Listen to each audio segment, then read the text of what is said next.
Thank you for agreeing to this interview. I'm excited to hear you about your experiences with intercultural communication while living, studying, or working in a foreign country. For a start, can you briefly share your experience in Italy? What were you doing there? I mean, work, study, leisure. Of course, my experience is about studying. During my exchange program in Venice, Italy, I was studying art and history for a semester at CA Foscari University. How long did you stay, and what were your initial impressions upon arrival? I stayed for about 5 months from September to January. Upon arrival, I was immediately struck by the beauty and history of Venice.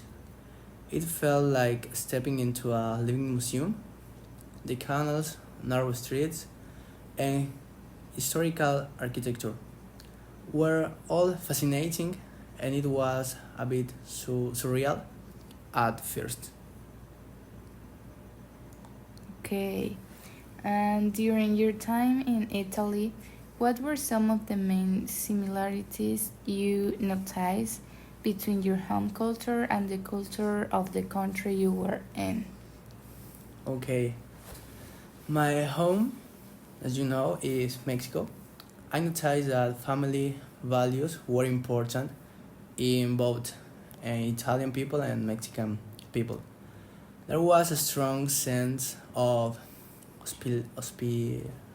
I don't know how can I explain the hospitality and emphasize on spending time together over meals. The Italian La Dolce Vita is like the lifestyle and which prioritize enjoying life simple. In Mexico focus on enjoying social time with friends and also the family is very important. Okay. And were there any shared values or practice that you surprised?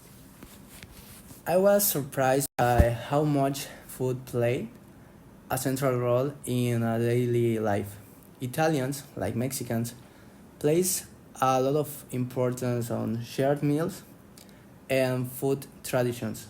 The experience of eating was not rushed, and there was a sense of pride in local cuisine.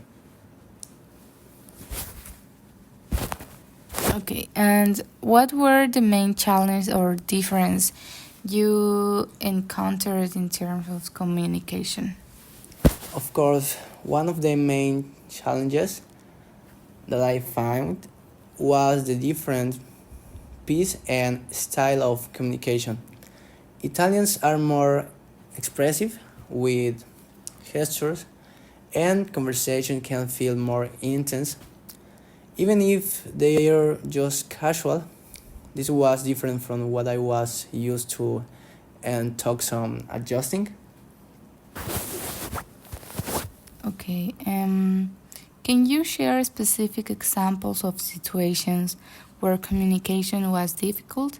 How did you overcome these challenges? Yes, I was in a cafeteria.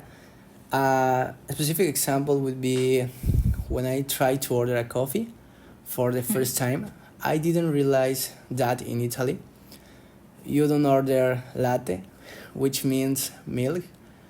You need to ask for a cafe latte instead. The barista have me a puzzle look and handed me a glass of milk, which was a bit embarrassing. I learned quickly and adapted my approach, my observing how locals did it. Okay, so funny. Based on your experiences, what alternatives or suggestions would you offer to someone facing intercultural communication misunderstandings? Okay, my biggest piece of advice would be to approach situations with an open mind and a sense of humor It's easy to get frustrated when there's a language barrier or cultural difference, but being patient and willing to laugh at your mistake helps. Okay. And are there specific strategies you found helpful in bringing cultural gasps? Yes, I found it helpful to learn some basic Italian phrases.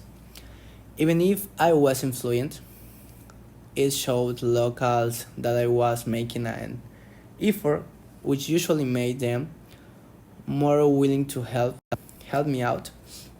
Gestures and nonverbal communication also played a big role in bringing games. And can you provide specific examples of moments where you encountered difficulties in communication? How did you handle those situations? I remember once when I attended a local festival in Jesolo, a town near Venice, and I got lost trying to find the right bus stop. When I asked for directions, the person gave me a long explanation in rapid Italian that it couldn't fully understanding. I managed by using a mix of hands signals, a few basic phrases I knew, and a map, on my phone to figure it out. Okay. And were there any misunderstandings that led to humorous or enlightening experiences? Yes, like the time I misunderstood an invitation to a spaghettata. I thought it was a formal dinner, but it turned out to be a casual gathering where everyone just cooked spaghetti together. It was a fun experience that taught me to be flexible and go with the flow. Oh, so cute. Um, in conclusion, what is your general perception of the culture in Jesolo, Venecia? In conclusion, my experience in Venice, my general perception of the culture is very rich in history, tradition, and art. People seem to take pride in their cultural heritage, and there's a relaxed attitude towards life, which I found refreshing. Okay. And what positive aspects stood out to you? And were there any negative aspects that you found challenging? Yes, the positive aspects, the hospitality, amazing food, and the beauty of the surrounding. However, I did find it challenging to adjust to the different piece of life. Things like public services or store hours could be unpredictable, which was frustrating at times. Okay. And how has this experience shaped your understanding of intercultural communication? In this experience, I realized how important it's to be adaptable and curious about other ways of living. It taught me not to make assumptions based on my own cultural norms. Perfect. And to ending, thank you for sharing your insights and experiences. Is there anything else you would like to add regarding intercultural communication or your time in Jesolo, Venecia? Yes, thank you for asking about the experience. The exchange program in Venice was life changing, not only because I learned about art and history, but also because it gave me a new perspective on cultural difference. Intercultural communication requires empathy and flexibility, and these are lessons that will stay with me. Thank you so much. Thank you so much.